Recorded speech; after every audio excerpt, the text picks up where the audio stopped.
Morning students, today we will start Cost Accounting Standard Board. Due to open competition for globalization, the cost management has gained special importance in the business activities. So we can say that Cost Accounting Standard Board has been set up by the Council of the Institute of Cost Accountant of India. ਹੁਣ ਜੇ ਆਪਾਂ ਗੱਲ ਕਰੀਏ cost accounting standard board ਦੀ, ਤਾਂ ਦੇਖੋ ਆਪਾਂ ਨੇ ਪਹਿਲਾਂ ਕੀ ਕੀਤੇ ਹੋਏ ਨੇ, ਅਕਾਊਂਟਿੰਗ ਦੇ ਵਿੱਚ ਸਟੈਂਡਰਡਸ ਕੀਤੇ ਹੋਏ ਨੇ, Indian accounting standards like accounting standard third deals with the cash accounting, first deals with the disclosure of accounting policies, second deals with inventories. ਤਾਂ ਇਹ ਕਿੰਨੇ ਸਾਰੇ ਅਕਾਊਂਟਿੰਗ ਸਟੈਂਡਰਡ ਸੀ, ਘੱਟ ਤੋਂ ਘੱਟ ਆਈ ਥਿੰਕ 35 ਜਾਂ 37 ਅਕਾਊਂਟਿੰਗ ਸਟੈਂਡਰਡ ਨੇ ਜੋ ਆਪਾਂ ਪਹਿਲਾਂ ਕੀਤੇ ਨੇ।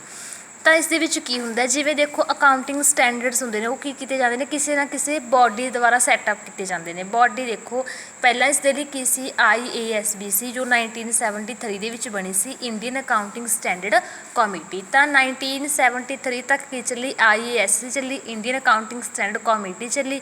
ਬਟ ਉਸ ਤੋਂ ਬਾਅਦ ਕੀ ਆ ਗਿਆ, ਫਿਰ ਇਸ ਨੂੰ ਕਮੇਟੀ ਨੂੰ ਇੱਕ ਬੋਰਡ ਦੇ ਵਿੱਚ ਕਨਵਰਟ ਕਰ ਦਿੱਤਾ ਸੀ, ਕਦੋਂ 1977 ਦੇ ਵਿੱਚ। ਤਾਂ ਇਸ ਨੂੰ ਕੀ ਕਿਹਾ ਗਿਆ, Indian accounting standard board. But ਇਹ ਵੀ ਕੀ ਹੋਇਆ 2002 ਤੱਕ ਹੀ ਚੱਲ ਪਿਆ ਆ। ਇਸ ਤੋਂ ਬਾਅਦ ਕੀ ਆਇਆ, ਫਿਰ IFRS ਆ ਗਿਆ ਸੀ, Indian financial reporting system.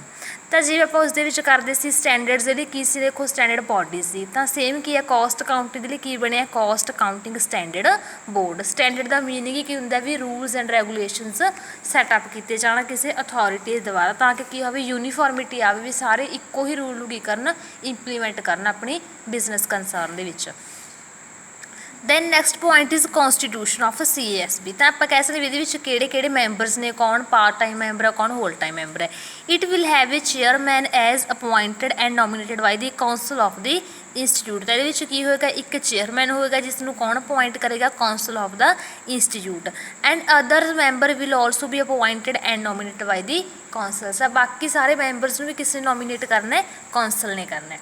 Then ਓਬਜੈਕਟਿਵਸ ਕੀ ਨੇ, ਕਿ ਆਪਾਂ ਜਿਹੜੀ ਇਹ ਬੋਡੀ ਹੈ ਇਸ ਨੂੰ ਕਿਉਂ ਇਸਟੈਬਲਿਸ਼ ਕਰ ਰਹੇ ਹਾਂ। ਆਪਾਂ ਗੱਲ ਕਰ ਚੁੱਕੇ ਹਾਂ ਵੀ ਇਹ ਕਿਸ ਦੇ ਲਈ ਹੈ, ਅਕਾਊਂਟਿੰਗ ਸਟੈਂਡਰਡਸ ਦੇ ਲਈ ਹੈ। ਤਾਂ ਜਿਵੇਂ ਅਕਾਊਂਟਿੰਗ ਸਟੈਂਡਰਡਸ ਦੇ ਲਈ ਕੀ ਸੀ, IFRS ਦੇਖੋ ਤਾਂ ਉਹਦਾ ਮੇਨ ਕੰਮ ਕੀ ਸੀ, ਯੂਨੀਫਾਰਮਿਟੀ ਪ੍ਰੋਵਾਈਡ ਕਰਨਾ। ਤਾਂ CASB ਜਿਹੜੇ ਇਸਦੇ ਮੇਨ ਓਬਜੈਕਟਿਵਸ ਕਿਉਂ ਨੇ, ਆਪਾਂ ਨੇ ਇਸਟੈਬਲਿਸ਼ ਕਿਉਂ ਕੀਤੀ।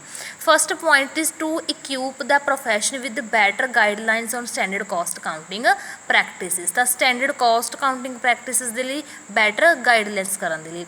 Then to assist cost accountant in the preparation of uniform cost statements. ਜਿਹੜੀਆਂ ਕੋਸਟ ਸਟੇਟਮੈਂਟਸ ਨੂੰ ਕੀ ਹੋਣ, ਯੂਨੀਫਾਰਮ ਪ੍ਰੀਪੇਅਰ ਹੋਣ। ਯੂਨੀਫਾਰਮ ਮੀਨਸ ਕਿ ਹੁਣ ਸਭ ਦੀਆਂ ਸੇਮ ਹੋਣ, ਕੰਸਿਸਟੈਂਸੀ ਹੋਣੀ ਚਾਹੀਦੀ ਹੈ। Then third point is to provide guidelines to cost accountant, ਕਿਸ ਦੇ ਲਈ, ਗਾਈਡਲਾਈਨਸ ਪ੍ਰੋਵਾਈਡ ਕਰਨ ਦੇ ਲਈ। To assist the management to follow the standard cost accounting practices in matter of compliance of statutory obligation. Statutory obligations ਕੀ ਹੁੰਦੇ, legal obligations. ਤਾਂ ਉਹਨਾਂ ਦੇ ਰੂਲਸ ਐਂਡ ਰੈਗੂਲੇਸ਼ਨਸ ਨਾਲ ਕੰਪਲਾਇੰਸ ਕਰਨ ਦੇ ਲਈ, ਡੀਲ ਕਰਨ ਦੇ ਲਈ ਕੀ ਬਣਾਈ ਗਈ, ਇੱਕ ਕਮੇਟੀ ਬਣਾਈ ਗਈ। Then to help Indian industry and the government towards better cost management. ਇਸ ਦੇ ਨਾਲ ਕੀ ਹੋਏਗੀ, ਜੇਕਰ ਯੂਨੀਫਾਰਮਿਟੀ ਰੂਲਸ ਰੈਗੂਲੇਸ਼ਨ ਤਾਂ ਪ੍ਰੋਪਰ ਕੀ ਉੱਥੇ ਕੋਸਟ ਮੈਨੇਜਮੈਂਟ ਵੀ ਹੈ। Next point is operating and procedure and policies.